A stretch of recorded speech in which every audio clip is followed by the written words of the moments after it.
Hey guys, Anthony here with a quick video on the future of Google+.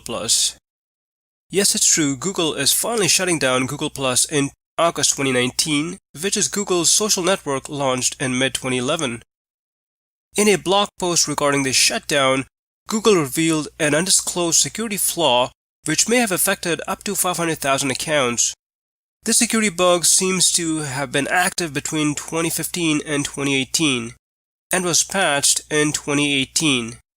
Google also revealed that Google+ currently has low usage and engagement, and that 90% of Google+ user sessions last less than 5 seconds.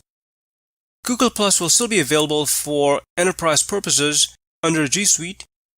I will personally miss Google+ because I use it often and enjoyed curating some of my content on this ad-free social network, and also made some good friends there.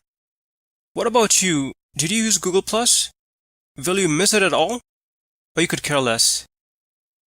There is currently a petition being signed by many to keep Google+ alive. Not sure if it's going to make much of a difference, but you can find the link in the description section. Feel free to chime in your thoughts, and thanks for watching.